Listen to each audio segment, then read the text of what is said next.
যে ব্যক্তি নিজের কামনাকে নিয়ন্ত্রণে রাখতে পারেন তিনি সঠিক পথেও থাকেন, সঠিক লক্ষ্যে পৌঁছতেও পারেন। যিনি কামনা নিয়ন্ত্রণে রাখতে পারেন না তিনি তার পথও হারিয়ে ফেলেন এবং লক্ষ্যচ্যুতও হন।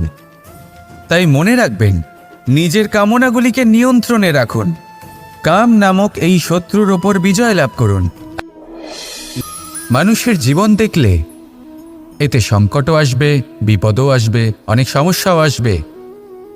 কখনো কখনো এমন সময় আসবে যখন আমাদের আপনজনের থেকে সাহায্য চাইতে হয়। আমরা সাহায্য চাই আর তারা সাহায্য করেও দেন, আমাদের সংকট থেকে মুক্তও করে দেন। কিন্তু যখন এই সময় বদলে যায়, যখন সুখের সময় আমাদের জীবনে আসে, তখন আমাদের মনে একটা অহংবোধ জেগে ওঠে। মনে হয় উপকার আবার কি, সেই ব্যক্তি সাহায্য করেছিলেন তাতে কি, উনি তো নিজের কর্তব্য পালন করছিলেন। সেই ব্যক্তি আমাদের ধন দিয়েছিলেন যখন প্রয়োজন ছিল, তো আমরা সেই ধন তো ফিরিয়ে দিয়েছি, উপকার কিসের? এই ভাবনা অনুচিত। যদি কোনো ব্যক্তি আপনাকে সাহায্য করে থাকে যখন কেউ করেনি, যখন আপনার সবথেকে বেশি প্রয়োজন ছিল, সেই সাহায্য অমূল্য আর সেটা উপকারী বটে। যদি কেউ উপকার করেন তাহলে বিনম্র চিত্তে ভালোবেসে আজীবন তার উপকারের প্রতি কৃতজ্ঞ থাকুন। কারণ সত্যি কথা বলতে এই সংসারে উপকার করার মতো ব্যক্তি খুব কম রয়েছেন, আর উপকারীর কথা মনে রাখেন এমন কৃতজ্ঞ ব্যক্তি আরও কম। সেই জন্য জীবনে কৃতজ্ঞ থাকুন আর আমার সাথে ভালোবেসে বলুন, রাধা রাধা। সূর্যের প্রকাশ অন্ধকারকে দূর করে দেওয়া সেই মহানায়ক। এই সূর্যের প্রকাশ যখন পৃথিবীতে এসে পৌঁছয় কি হয়? এই পৃথিবী জেগে ওঠে, প্রত্যেক প্রাণী জেগে ওঠে, মানুষ জেগে ওঠে, নিজের কর্ম করেন, জীবন যাপন করেন। এই ঘুমের মৃতপ্রায় স্থিতি কাটিয়ে উঠে জীবন যাপন করতে শেখেন। এটাই হলো প্রভাব সূর্যের প্রকাশের। এবার এই প্রকাশ যে সূর্যের থেকে পাই তিনি কি করেন? তিনি নিজেকে জ্বালান আমাদের জীবন প্রদান করার জন্য। প্রত্যেকটা মুহূর্ত তিনি তাপ সহ্য করেন আমরা যাতে সেই প্রকাশ লাভ করি। এটাই হলো জীবনের সারমর্ম। যদি আপনিও এই সংসারে প্রকাশ ছড়িয়ে দিতে চান তাহলে আপনাকেও তপ্ত হতে হবে, নিজে জ্বলতে হবে, সেই কর্ম করতে হবে যেটা কঠিন হতে পারে কিন্তু আসলে শ্রেষ্ঠ। তবেই এই সংসারের সেবা করতে পারবেন, সংসারকে পথ দেখাতে পারবেন। নিজের অন্তরের প্রকাশ জাগ্রত করুন, তবেই সেই সকল ব্যক্তি যারা পাপের অন্ধকারে নিমজ্জিত হয়ে আছেন তারা জাগ্রত হবেন। সেই সকল ব্যক্তিকে জাগিয়ে তুলুন, প্রেরিত করে তুলুন সুখী হওয়ার জন্য যারা সুখী হতে পারছেন না। সেই সকলকে প্রেরিত করুন সাফল্য লাভের যারা সফল হতে পারছেন না। নিজের অন্তরের সূর্যকে জাগ্রত করুন, চারিদিকে শুধু প্রকাশই প্রকাশ হবে, জীবনই জীবন থাকবে, আনন্দই আনন্দ থাকবে, আর এই মন বারবার প্রসন্ন চিত্তে বলে উঠবে, রাধা রাধা। ধন, সম্পত্তি, এগুলো আসলে কি? এগুলো শুধু সেই মূল্য যার দ্বারা আমরা কোনো কিছু অর্জন করতে পারি। এবার এই ধনের দ্বারা এই সংসারে অনেক কিছু লাভ করা সম্ভব, কিন্তু সেই সব কিছুই শুধুমাত্র ভৌতিক বস্তুই হবে, ভৌতিক সামগ্রী, ভৌতিক সুবিধা। অর্থাৎ আপনার কাছে যতই ধন থাকুক তা আপনাকে শান্তির ঘুম এনে দিতে পারবে না, আপনাকে জীবনের বাস্তব সুখের অনুভূতি লাভ করাতে পারবে না, কারণ এগুলো ভৌতিক ধন। এ ভৌতিক বস্তুই অর্জন করাতে সক্ষম। বাস্তবিক ধন কি? যদি এই প্রশ্ন আপনার মনে আসে তাহলে তার উত্তর আমি আপনাকে দেব একটা উদাহরণের মাধ্যমে। কখনো আপনি শুনে থাকবেন যে একজন পিতা আজীবন অনিষ্ট করেন, অনর্থ করেন, খারাপ কাজ করেন শুধু ধন অর্জনের জন্য। তিনি ভাবেন যে আমি ধন অর্জন করব আর নিজের সন্তানকে একটা উজ্জ্বল ভবিষ্যৎ প্রদান করব, একটা সুখ স্বাচ্ছন্দ্যময় জীবন দান করব। এবার সন্তান যখন জন্ম লাভ করে তখন সে ভাগ্যের জোরে সেই ধন ভোগ করে। যেরকম সে পায় সেরকমই তার ব্যবহার সে করে। কখনো আপনি এটাও দেখে থাকবেন যে সেই সন্তান সমস্ত ধন নষ্ট করে ফেলে, আর সেই পিতা যিনি সমস্ত ধন সঞ্চয় করেছেন, যিনি সেই ধনের প্রভু, আজ সেই ধনের প্রহরী হয়ে রয়েছেন। এবার এরকম কেন হয়? এরকম তখনই হয় যখন সেই পিতা বুঝতেই পারেন না যে তার জীবনের আসল ধন কি। সেই আসল ধন তার সন্তানকে সে দিতেই পারে না। যদি পিতা তার সন্তানকে কর্মের জ্ঞান দিতে পারেন, উচিত কোনটা অনুচিত কোনটা সেই শিক্ষা দিতে পারেন, সংস্কারের প্রকৃত শিক্ষা দিতে পারেন, তবে সেটা ধনের থেকে অনেক বেশি গুরুত্বপূর্ণ। এটাই হলো জীবনের বাস্তব ধন।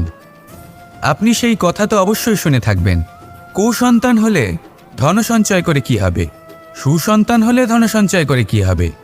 সন্তান যদি কুপুত্র হয় তাহলে সব নষ্ট করে ফেলবে, আর সন্তান যদি সুপুত্র হয় তাহলে ধন থাকুক না থাকুক সে নিজেই কর্মের পথে অগ্রসর হয়ে ধন অর্জন করবে আর নিজের জন্য এক উজ্জ্বল ভবিষ্যৎ গড়ে তুলবে। তাই সন্তানকে সম্পদ দেওয়ার আগে কর্মের জ্ঞান দান করুন, সুশিক্ষা দিন, কারণ এটাই হলো জীবনের প্রকৃত ধন।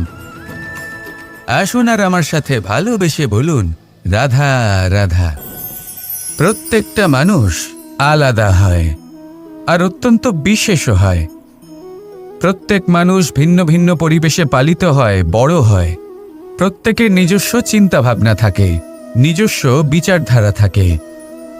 যখন অনেক ভিন্ন বিচারধারা একত্রিত হয়ে যায় তখন শুরু হয় বিবাদ।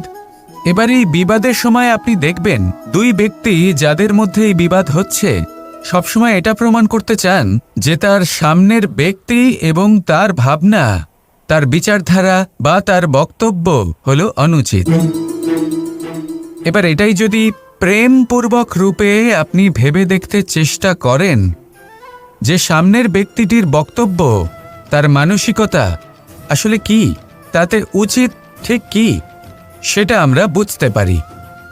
একদিকে হলো এই বিবাদ যা আপনাকে সামনের ব্যক্তিটিকে অনুচিত প্রমাণ করতে বাধ্য করে, আর অন্যদিকে হলো প্রেম যা সামনের ব্যক্তিটির যুক্তি বুঝতে সাহায্য করে, তাতে উচিত কি রয়েছে সেটা বুঝতে বাধ্য করে, তাকে মহান হয়ে ওঠার পথে অগ্রসর হতে বাধ্য করে। তাই এই বিবাদকে ত্যাগ করুন আর প্রেমকে আপন করে নিন, আর এই প্রেম ভাব নিয়ে বলুন, রাধা রাধা। জীবনে সাফল্য এবং অসফলতা আপনার বল, আপনার শক্তির উপরে নির্ভরশীল নয়, আপনার মানসিকতার উপর নির্ভরশীল। যদি কোনো ব্যক্তি দৃঢ় নিশ্চয় করে নেয় তাহলে সে কখনো হারে না। যদি কেউ হার মেনে নেয় তাহলে সে কখনোই জিততে পারে না। শেষ পর্যন্ত কি হয়, এই ভাবনাই সত্য হয়ে সামনে চলে আসে, আর এই ভাবনাই পরবর্তীকালে ইতিহাস রচনা করে। সেই জন্য আপনি যদি চান আপনার নাম ইতিহাসে থাকুক তাহলে দৃঢ় হতে শিখুন। ইতিবাচক ভাবনার সাথে, পরিশ্রমের সাথে এগিয়ে চলতে থাকুন, প্রতিস্পর্ধা গ্রহণ করুন আর শুধুই এগিয়ে যেতে থাকুন। সংসারে আপনি যে কোনো উচ্চতাতেই পৌঁছতে পারবেন, কারণ ইচ্ছে শক্তি আর ভালোবাসার চেয়ে বেশি শক্তিশালী আর কিছুই নেই। তাহলে আসুন আর আমার সাথে ভালোবেসে বলুন, রাধা রাধা। কামবোধ, এটাই আপনার অন্তরের প্রথম শত্রু। বেশিরভাগ মানুষই কামবোধ বলতে লালসা বোঝেন, কিন্তু এটা সম্পূর্ণ সত্য নয়। কামের আসল অর্থ হল কামনা। এটা খুবই সহজ ব্যাপার। মনুষ্য শরীর থাকলে, মানুষের মন থাকলে এই কামনা অবশ্যই থাকবে। এবার এটাই দেখতে হবে যে এই কামনা নেতিবাচক কামনা নাকি ইতিবাচক কামনা। অন্য কারোর জিনিসে নজর দেওয়া, অন্য কোনো মানুষের উপর নজর দেওয়া, কোনো অনুচিত বস্তুর দিকে নজর দেওয়া, এই নেতিবাচক কামনা। আর এই দুষ্কামনা মানুষকে দিয়ে অপকর্ম করাবেই করাবে। তাই মনে রাখবেন, যে ব্যক্তি নিজের কামনাকে নিয়ন্ত্রণে রাখতে পারেন তিনি সঠিক পথেও থাকেন, সঠিক লক্ষ্যে পৌঁছতেও পারেন। যিনি কামনা নিয়ন্ত্রণে রাখতে পারেন না তিনি তার পথও হারিয়ে ফেলেন এবং লক্ষ্যচ্যুতও হন। তাই মনে রাখবেন, নিজের কামনাগুলিকে নিয়ন্ত্রণে রাখুন। কাম নামক এই শত্রুর ওপর বিজয় লাভ করুন আর আমার সাথে ভালোবেসে বলুন, রাধা রাধা। হাস্য, হাসি জীবনে অত্যন্ত মূল্যবান হয়। কথায় আছে যে হাসি এবং হাস্য আমাদের জীবনে ওষুধের মতো কাজ করে। আমাদের সুস্থ রাখে, আমাদের জীবনের অনুভূতিগুলিকে আরও সুন্দর করে তোলে। কিন্তু প্রত্যেক ওষুধের মতোই এর সাথেও এটাই হয়। প্রত্যেক ওষুধ সঠিক সময়ে, সঠিক মাত্রায়, সঠিকভাবে গ্রহণ করতে হয়। যদি এরকম না হয় তাহলে এই ঔষধও শরীরের ক্ষতি করে দিতে পারে। এবার আপনি ভাবতে পারেন, হাসি থেকে কিভাবে ক্ষতি হতে পারে? আপনি যদি অন্য কারোর উপরে হাসেন তাহলে হয়তো তার মনে কষ্ট হতে পারে, তার অন্তরের মিত্র হয়তো শেষ হয়ে যেতে পারে, আর অন্তরের শত্রু জেগে উঠতে পারে। কিন্তু এটাই যদি আমরা সকলকে সাথে এনে সকলের সাথে হাসি, তাহলে হয়তো আমাদের অন্তরের এই হৃদয়ের ভেতরে লুকিয়ে থাকা যে শত্রু তা শেষ হয়ে যেতে পারে, আর অন্তরের বন্ধুসত্তা প্রকাশিত হতে পারে। ঠিক কি না? এবার আপনাকে উদাহরণ দিই। যখন দ্রৌপদী দুর্যোধনকে নিয়ে হেসেছিল তখন তা মহাভারতের সৃষ্টির কারণ হয়েছিল। কিন্তু সেইখানেই যখন পার্থ আর মাধব একসাথে বসে মৃদুমন্দ হাসতেন তখন ধর্ম স্থাপন করা হয়েছিল। তা আপনি কি চান? কাউকে নিয়ে হেসে তাকে আঘাত করতে চান, নাকি সকলকে একসাথে এনে তাদের হাসিয়ে তুলে ধনাত্মক প্রভাব ফেলতে চান? সিদ্ধান্ত আপনার। আসুন আর আমার সাথে ভালোবেসে বলুন, রাধা রাধা। মাঝে মাঝে কিছু মুহূর্তের জন্য চোখ বন্ধ করে ধ্যানের বেদিতে বসে ধ্যান করতে চেষ্টা করুন, আর বোঝার চেষ্টা করুন যে আমরা সর্বপ্রথম কি দেখতে পাচ্ছি, কি অনুভব করছি। আপনি দেখতে পাবেন সবার আগে আপনার চোখের সামনে আপনার দুষ্কর্মগুলিকে, আপনার লুকিয়ে থাকা ক্রোধ, অন্তরের যন্ত্রণা, ভয়, নিরাশা, এই সব কিছুই সবার আগে দেখতে পাবেন আপনি। আর এই সব কিছুই আমাদের দুঃখের কারণ হয়ে ওঠে। এই সব কিছু সারমর্ম কি? সারমর্ম শুধু একটাই, সেটা হলো এই যে আমাদের এই মন তা কিন্তু দুষ্কর্ম পছন্দই করে না। আমাদের এই মন একটা সুখময় জীবন যাপন করতে চায়, সৎকর্ম করতে চায়। তাই এটাই করুন, শুভ চিন্তা করুন, শুভ কর্ম করুন, ইতিবাচক মনোভাব নিয়ে জীবনে অগ্রসর হন। তারপর চোখ বন্ধ করে অন্তরে দেখতে থাকুন। দুঃখের আভাসই পাবেন না। এই মন প্রসন্নতা এবং প্রেমের দ্বারা পূর্ণ হবে এবং বারবার বলে উঠবে, রাধা রাধা। ছোটবেলা থেকেই আমি গরু চড়িয়ে অভ্যস্ত, সেই জন্য সকলে আমাকে গোপাল নামে ডাকত। কিন্তু গোপাল হয়ে আমি একটা অমূল্য শিক্ষা লাভ করেছি। আমি দেখেছি যে গৌশালাতে অনেক বাছুরের মধ্যে একটি গাই তার নিজের বাছুরকে অবশ্যই চিনে ফেলে। যেখানে সমস্ত বাছুর একই রকম দেখতে এবং প্রত্যেকের স্বরও সমান, তারপরেও সকল বাছুরের মধ্যে নিজের বাছুরকে ঠিক চিনতে পেরে যায় এবং তার সাথেই থাকে। ঠিক এইরকমই কিছুটা হয় আমাদের কর্ম এবং তার কর্মফল। আপনি সবার মাঝে থেকেও কোনো কর্ম যদি করেন, সেই কর্মফল সবার মধ্যে আপনাকে চিনে ফেলবে এবং আপনার সাথেই থাকবে। তাই যখনই কর্ম করবেন ভেবে চিন্তে করবেন। কোনো কর্ম করার আগে একবার ভেবে দেখুন, তাহলে জীবনে বারংবার অনুতপ্ত হতে হবে না। কারণ বিষয়টা কিছুটা এরকম যে এই সংসারে আপনি কাল, কর্মফল এবং সময়, এই তিনের হাত থেকে কখনো লুকোতে পারবেন না, কখনো পালাতেও পারবেন না। আসুন আমার সাথে ভালোবেসে বলুন, রাধা রাধা। আভূষণ। কার না ভালো লাগে এই আভূষণ? আমরা পরিশ্রম করি, ধন অর্জন করি আর আভূষণ কিনে থাকি, কখনো নিজের জন্য, কখনো বা তাদের জন্য যাকে আমরা ভালোবাসি, বা তাদের জন্য যাকে আমরা সম্মান করি। হয়তো সেই জন্যই সীতা চূড়ামণি ধারণ করেছিলেন এবং আমি সামন্তকমণি। কিন্তু এটাই কি সেই প্রকৃত আভূষণ যা আপনার মূল্য বৃদ্ধি করে? না। শ্রীরামের আভূষণ হল ওনার নম্র ভদ্র ব্যবহার। মাতা সীতার আভূষণ হল ওনার সততা, ওনার নিষ্ঠা, ওনার ত্যাগ। অর্জুনের আভূষণ ছিল ওনার একাগ্রতা। রাধার আভূষণ ওনার প্রেম। এই আভূষণ কোথাও নেই, আপনার মনে আছে। যদি আপনার মনে মিষ্টতা থাকে, তা শান্ত হয়, তাতে সততা থাকে, নিষ্ঠা থাকে এবং প্রেম থাকে, তাহলে আপনার অন্য আর কোনো আভূষণের কোনো প্রয়োজন নেই। আপনি যতই ভিড়ের মাঝে থাকুন, আপনার ঔজ্জ্বল্য চোখে পড়বে। আসুন আর আমার সাথে ভালোবেসে বলুন, রাধা রাধা। সুখ এবং দুঃখ, এই দুই হলো আমাদের জীবনের অবশ্যম্ভাবী এবং গুরুত্বপূর্ণ অঙ্গ। আমাদের সকলের জীবনে কখনো সুখও আসে, আবার কখনো দুঃখও আসে।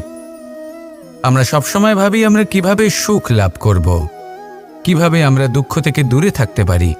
আর এই জীবনে যা কিছুই ঘটুক না কেন, সেই সব কিছু আমরা সুখ এবং দুঃখের মাপদণ্ডে মেপে থাকি।